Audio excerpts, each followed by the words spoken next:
is processed through a media infotainment complex that treats politics as part battle for the national soul and part blood sport. Add it all together, and you might decide that the country is careening toward a full-blown legitimacy crisis. Except politics has also fallen into a grinding routine. For all their differences, Barack Obama and Donald Trump each campaigned on a political revolution they failed to deliver. The murder of George Floyd sparked the largest mass demonstrations in U.S. history, but the movement for police reform ran into a congressional buzzsaw.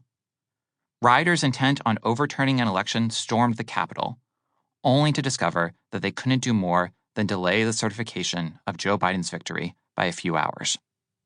And when Biden took power, Democrats learned the dangers of promising a second New Deal without FDR-sized majorities. Which leaves us with the worst of two worlds, a system that feels like it's both sliding into stagnation and teetering on the brink of a total meltdown.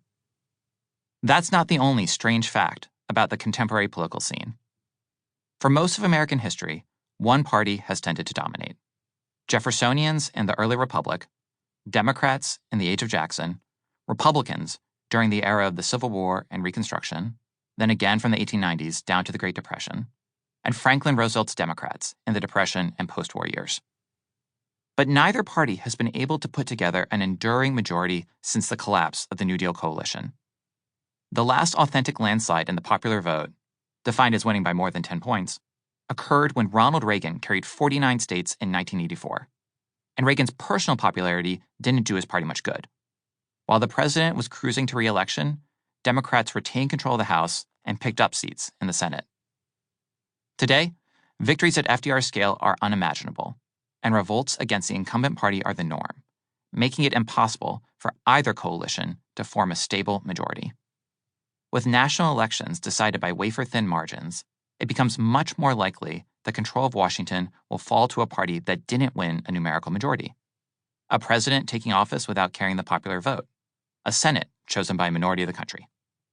Meanwhile, the losing party's best shot at winning next time is to grind the system to a halt, betting that voters will blame the people running the show. More often than not, it's a bet they'll win.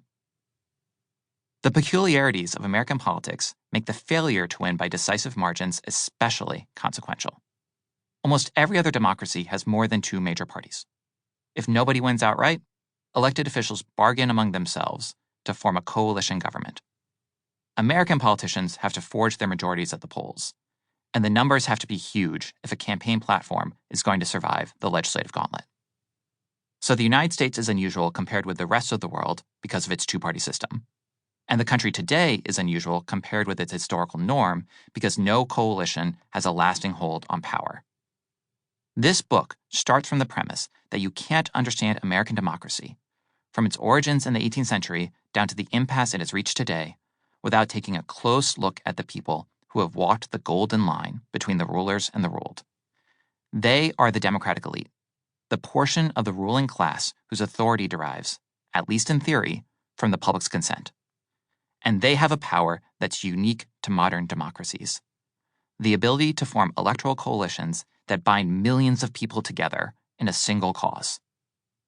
The rest of this book is about what the American democratic elite has done with that extraordinary power.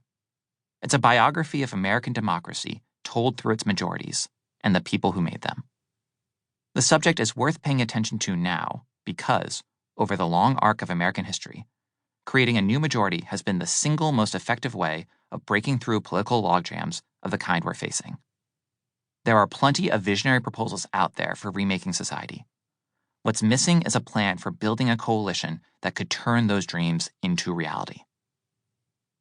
Realignments are usually analyzed by political scientists brandishing precinct by precinct breakdowns of the electorate.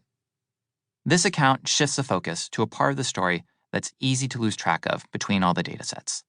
The narratives, policies, and symbols, in short, the ideas that produce coalitions.